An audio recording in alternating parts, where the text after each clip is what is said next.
Now, in drawing on our design, we're going to be referring often to our original drawing, and this is what we'll use as a guide. We want all the characters and elements of our design to come together. We don't want any harsh transitions. So please keep that in mind when you're drawing on your design. You might have noticed that the diameter of our cane at this point is still quite thick, but we're going to need that because once we have our design cut out and once we start layering, trust me, the diameter will get considerably thinner. And we don't want it to get too thin, otherwise it's not going to be very strong. Here we have our design drawn on.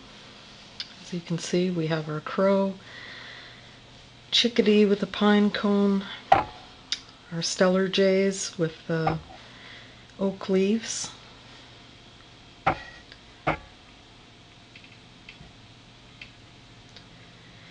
we're finishing up with another crow at the bottom just to give it some balance.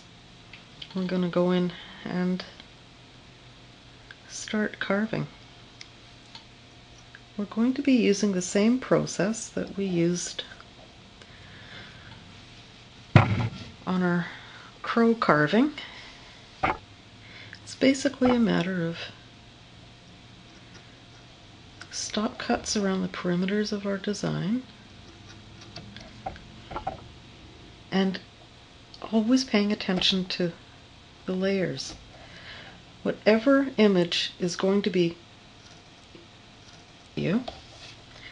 is going to be the highest, and as we go back in behind our acorns here, the next layer behind our acorns is going to be the leaves, and after the leaves we have the base of our cane. So keep in mind those rules. Also, the top of the acorn here is going to be higher than the rest of the acorn. You know, try and think three-dimensionally. What part is going to be highest? What part is going to be lowest? And plan your design and carve your design accordingly. Much of this is just, you know, very tedious. It's a lot of repetition,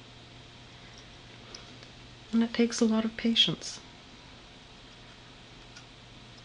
But if you have patience and an interest, then you can accomplish great things. Let's go in and do some detail on our acorns here.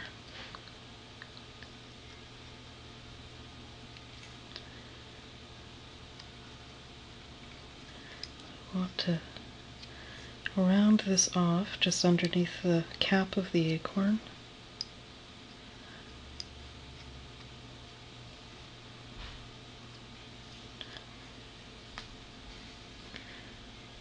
And also round off our edges.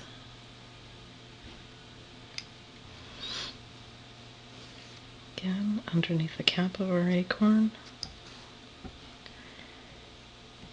Round this off a bit.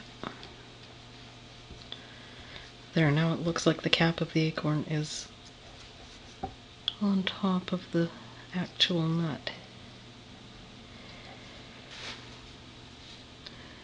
Round this edge off.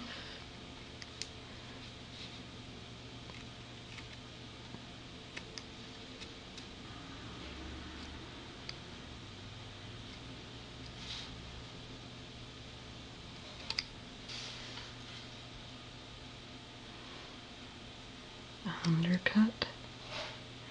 Again, come in about 45-degree angle.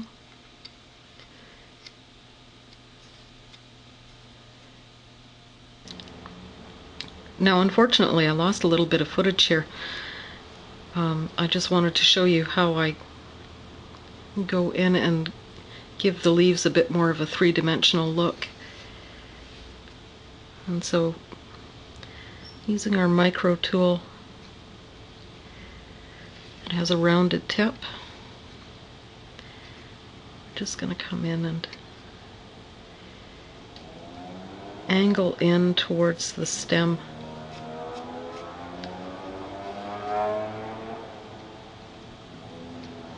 I want to blend the crow in with the leaves. So again, using our micro tools, we're going to give a bit of texture to the background.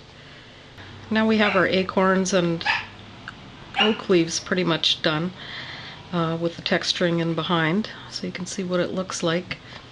We're going to be doing that same texturing around all of the carvings, just so it's got something to draw the various images together. Next we'll be starting on our crow.